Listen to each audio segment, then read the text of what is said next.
Hello everyone, back tuning to our latest Star Wars video. So we're coming up to the release of The Rise of Skywalker, of course now, it could be next month, just before Christmas, and that means our interviews are beginning to appear all over the place with various cast members of The Rise of Skywalker. An interview has just been conducted with Anthony Daniels by The Express, so we're going to go over what Anthony has to say.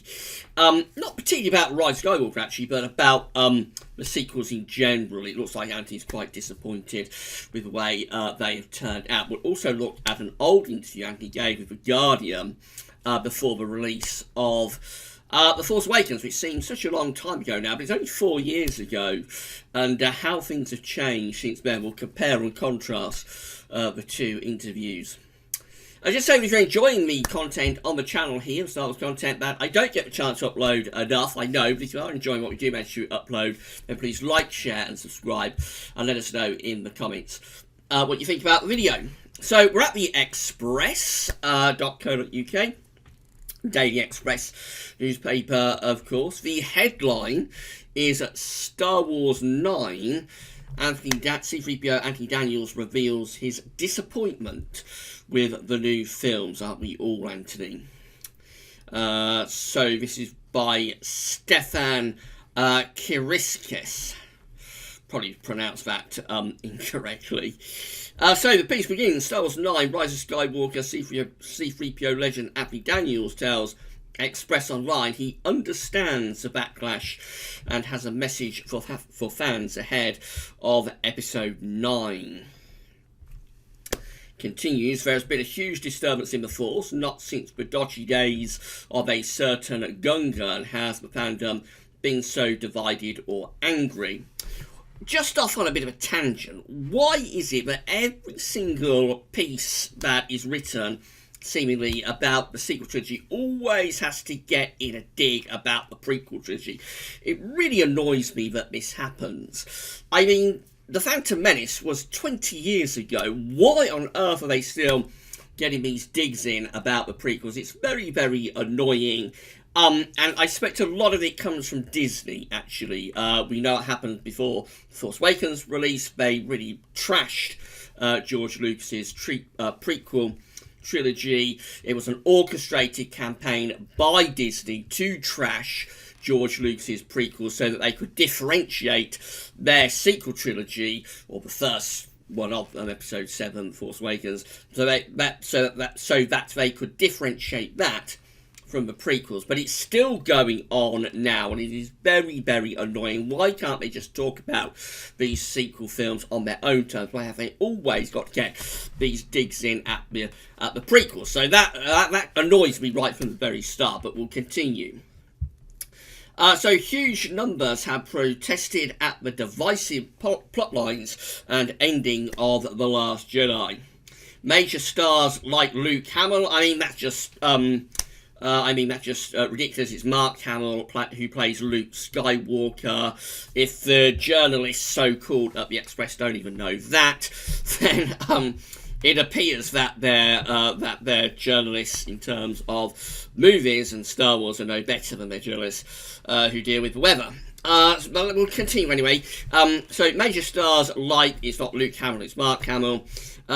Major stars like Mark Hamill are popularly believed to be equally unhappy.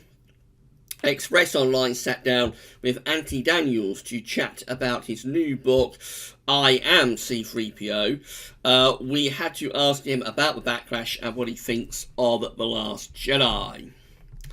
So, the actor says, well, yes, I do understand why fans are unhappy. It speaks to a devotion that they care so much that they mind if someone messes with it. I understand people being critical of the films. He has remained fairly silent until now, while stars like Mark Hamill have dropped loaded comments online and in interviews. We know Mark is extremely unhappy with what's happened with Sequel Trilogy, particularly with where his character was destroyed in The Last Jedi, but also he's quite unhappy with his role, such that it was, in The Force Awakens. So Daniel says, I know it has been particularly difficult for him, Mark Hamill, lately because the new movies haven't given him much to do. I certainly recognise that and can relate to it. It's not that he didn't have much to do. He had quite a bit to do in The Last Jedi. It's just what he had to do was play a completely different character to the one that he played before, a character that bear no resemblance to the Luke Skywalker that we all know, and he finished up being killed off for absolutely no reason whatsoever. It goes on, Anthony Daniels continues and says, in these new movies, I have felt like a table decoration. And that is difficult because I recognise this character, C3PO, is worth so much more. But I understand it is a whole film, not a feature about 3PO. That is just my personal disappointment. I get paid whether or not he does anything, but it would be nice for him to have a purpose. So he's just thrown a little bit of shade, really, at the Sequel Trilogy. He's not going to town on it, such as Mark Hamill's been doing online. The actor also confesses to not being thrilled with his time working on the divisive prequel trilogy. Here we go again. It was certainly a bit weird in the sequels, but I accepted the storylines were very different. I was very glad to be there, although they weren't that much fun to do. So he's toned that down. We'll talk about what he said about the prequels and The Force Awakens in a moment, but he has toned down the criticism a lot, actually, about the prequels. Although he wasn't complaining at the time when he was in them, and of course George Lucas didn't have to put him in the prequel trilogy. He should thank his lucky stars that he was given a role in any of the prequel films, because he certainly didn't have to be in them. He certainly didn't have to get a payday at all in any three of the prequels, so he should thank his lucky stars that George was generous enough to allow him to be in the prequels rather than moaning. But anyway, more about that in a moment. It continues about having major hints the Golden Droid will finally play a much larger role in The Rise of Skywalker. And the Red Eye trailer seeing hints that he may perhaps even sacrifice himself or turn evil. Daniels obviously cannot give much away, but he teases C3PO has a major arc. I am very satisfied with what I had to do in this movie, and I am very satisfied with everything I know about this movie. Fans have threatened to boycott the final film of the Skywalker saga. Daniels has a message for them. People should be respectfully critical. Anthony Daniels says the toxicity was so shocking and unpleasant, and often wrong. To be venomous and cruel is against the ethos of a story about goodness. I get tweets from people saying they will never watch another Star Wars film again. Well, I bet they do. Everybody needs to see how it ends.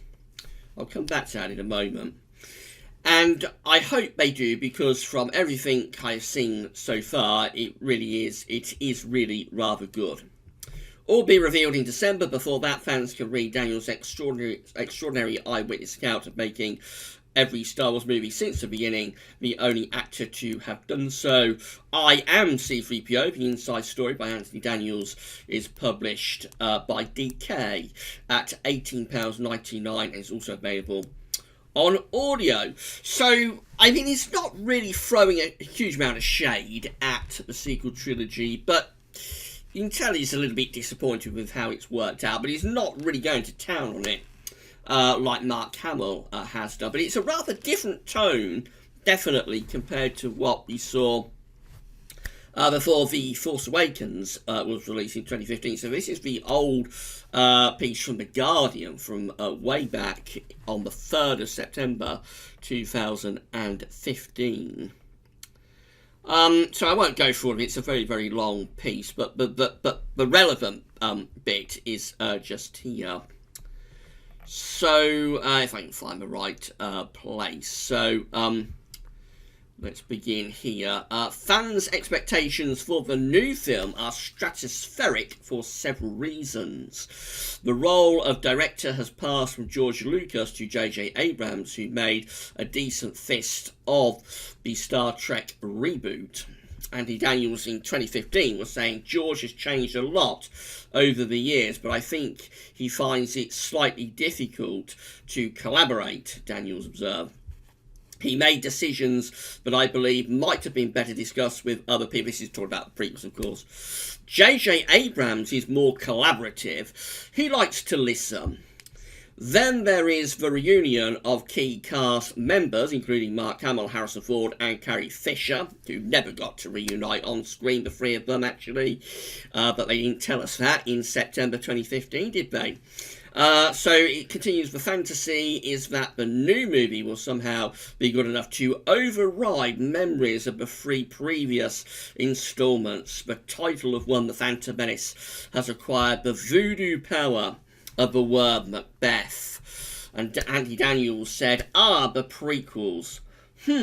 I turned one on the other night. Sky seems to have devoted a whole channel to them. Guardian says he leaves no doubt that this is a risible state of affairs. But then he never has been shy of nibbling, if not biting, the hand that feeds him.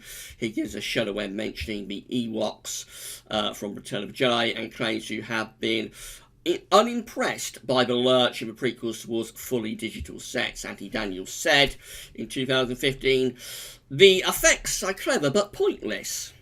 The skill is there, but so what? Coldness, that's the word. Bleakness, even. This is Anthony Daniels, who did not have to be in the prequels. George Lucas was very, very generous to allow him to have any role in the prequels and to get a payday from all three of those films. There's absolutely no reason why C3PO had to be in any three of the prequel films. So why he isn't thanking his lucky stars that George was generous to allow him to appear in the prequels rather than talking about coldness and bleakness, which he definitely wasn't saying at the time when he was cashing the checks George was writing to him for The Phantom Menace, Attack of the Clones and Revenge of Sith. But anyway, I'm digressing, we'll carry on. All the signs are there that The Force Awakens will be different, The Guardian says. And Andy Daniels said, it became clear early on that with JJ we were getting back to old-fashioned kind of filmmaking. We have walls, actual sets, alright, so you might not have a view out a window, but you have a window. Now, what else can I tell you? He mulls something over, then says, no, I can't tell you that. So, it was a very different tone. Andy was very positive about what was happening in The Force Awakens and about J.J. Abrams and all of that stuff. Compare that to the tone now, where he's talking about disappointment, and he thinks C3PO was treated as a table decoration, basically, up to this film, where he does appear to have a little bit more of a role in Rise of Skywalker. But it's a very different tone in the piece, with this, compared to the piece before The Force Awakens, and I think this reflects the fact that there has been a backlash to the sequel trilogy. And I mean, Anthony Daniels is still under contract, of course, from Lucasfilm, so he won't be able to say a great deal until he's out of contract. I imagine when he comes out of contract, he will probably be pretty disdainful about the whole process of the sequel trilogy, but he's at the moment can't say a great deal about it. But where's a piece that I said I would come back to? So I did notice something that he said.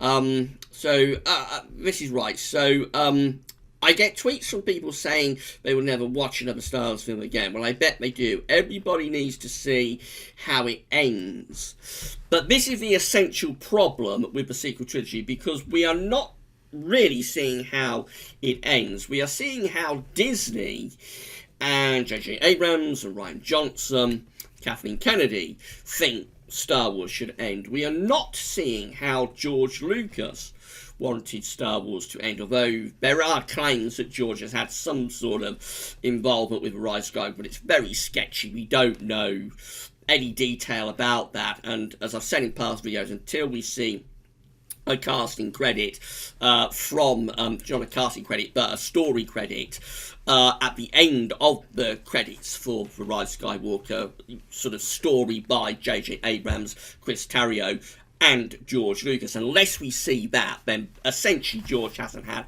much of a say about this. I guess he's had conversations with J.J. Abrams, may have had a couple of dinners with him, and give him a few tips, a little bit of advice, but unless we see a proper story credit, which means George gets a payday for his involvement in the story of The Rise of Skywalker, unless that happens, then essentially he hasn't had much of a role.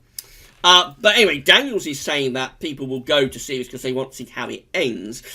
Yes, it is an ending in a way, because they say this is going to be the last of the Skywalker saga films, although I've got my doubts, I dare say. If the money starts running dry, they will come up with a storyline for episodes 10, 11 and 12. I might be a little bit cynical there, but I think the mouse will work out a way to revive the Skywalker saga if the money starts to dry up. But I digress with that. Coming back to the point that Anthony Daniels is saying, that we need to see how it ends. Well, fair enough, but this is only the end that J.J. Abrams has devised for us, and Chris Terrio and Kathleen Kennedy and Rian Johnson. This is not George Lucas's end of the Star Wars saga, because he had his story drafts thrown in the trash, and that's where the whole thing started going wrong. Again, it's the way they discarded George's drafts, went with their own ideas, and at that point, and from that point, everything else has cascaded. And this is a project that's gone terribly, terribly wrong. And it's done so because they discarded the story that George Lucas gave them. They went with their own story, but their own story makes absolutely no sense. They're lurching from one thing to another. They're bringing back Palpatine with Rise of Skywalker, but there's been no setup for that whatsoever. So it makes it very difficult to bring him back in a believable way after we see him killed at the end of Return of the Jedi. They may be able to pull it off. I'm keeping an open mind about it. But clearly this is just something that they've done, I think, because they had nothing else left to do. They killed off Snoke, their chief villain, in The Last Jedi, and there's really nowhere else to go. I think that's why they've brought him back, because there's absolutely no setup to it at all in either of the two films. You know that with George Lucas, I suspect George probably would have still brought Palpatine back, I suspect from the Netherworld, but it would have been set up so much better, because George is a master storyteller. They're always throwing shade at George for his prequel trilogy, and there were issues and problems with the prequel trilogy, but I'm a big fan of the prequels because it's a fantastic story. It is a wonderful story that you get in the prequel trilogy, a true epic sort of arc of how a republic becomes an empire, and how darkness envelops and engulfs all of our characters. It's an incredibly dark and bold story that George is telling with the prequels, and he tells that story very well. There are problems with acting and script and pacing, and we know the issues, Phantom Menace, and also to some degree Attack of the Clones, but I love Revenge of the Sith. So we know the issues that are there, but the one thing you can't fault about prequels is the story. It's a fantastic story, as is the story of the original trilogy. George is a master storyteller, and if he had been overseeing this sequel trilogy, say it had J.J. Abrams directing it, but he'd been in an overseeing role as an executive producer, then I'm convinced the Return of Palpatine would have been set up so much better. We probably would have seen the first signs of it in the middle film, actually. Maybe even it would have been the twist at the end of episode 8, what we now know as The Last Jedi. I suspect if George had been involved, the twist would have been Palpatine's shock return in the final moments of the middle film of the trilogy. probably from the netherworld. We'll never know, because they threw his stories into the trash, and that's why we're in the mess that we're in. But as far as Anthony Daniels is concerned, very different tone with this interview compared to the interview he gave with The Guardian before The Force Awakens. You can just feel the arrogance, not only coming from Anthony Daniels, but generally coming from Disney and coming from J.J. Abrams and the makers of The Force Awakens before that film was released. They thought they could do Star Wars better than George Lucas, and whilst The Force Awakens made a lot of money, it also sowed and set the seeds for everything else that has gone wrong with this sequel trilogy ever since. The seeds were sown with The Force Awakens by discarding George Lucas's story draft, and that piece that we saw from The Guardian where Anthony Daniels was trashing the prequels, that was part of an orchestrated campaign. I dare say Anthony Daniels doesn't like the prequels, but then Anthony's a very odd character, and as I say, he should think himself highly lucky that George allowed him a role in the prequel trilogy, because he really didn't have to do that. There's no reason at all that C3PO should be in The Phantom Menace, Attack of the Clones, Revenge of the Sith. And I'm sure he got a very nice check and a very nice payday for doing those 3 films, when George was very generous to allow that to happen. So he should be on his hands and knees thanking George Lucas. Actually, he should be on his hands and knees thanking George Lucas for everything, because I doubt we would ever know who Anthony Daniels was if it wasn't for C3PO. I mean, George has made him a very rich and successful man by allowing him to be in his films. He should be on his knees really thanking George Lucas. But anyway, that's another point. So the arrogance was there when the Force Awakens was released. They thought they could do Star Wars better than George Lucas. They thought they could throw his story away, and the fans wouldn't question it. They wouldn't realise that what they was being served up in The Force Awakens, and particularly in The Last Jedi as well, was story dirge that just goes absolutely nowhere, just rehashes what we've already seen, and throws so much away. And they thought they could do it better, but they couldn't. And now we see with this piece there's a very different tone from Anthony Daniels. They know they've screwed up, and we're just in damage limitation really with The Rise of Skywalker. But whether anything can be salvaged from this sequel trilogy, I'm doubtful. I'm going to go into The Last Jedi, into The Rise of Skywalker with an open mind. But it's very hard to do so after what's happened with the sequel trilogy. It's very difficult to go in with an open mind and just see what they've come up with, because it feels like it's a project that has been that's out of control, hasn't been thought through whatsoever. They're just throwing this and that together and hoping something will stick, and so it's very hard to go in with an open mind. I'm going to try to do so. And he is trying to sell the film there, saying that he thinks it's rather good. But again, it's such a different tone, isn't it, to the Guardian piece from 2015. Very different. I mean, Anthony's going to try and sell the film because he's going to get a payday, of course, from being in The Rise of Skywalker. So he doesn't want it not to make money.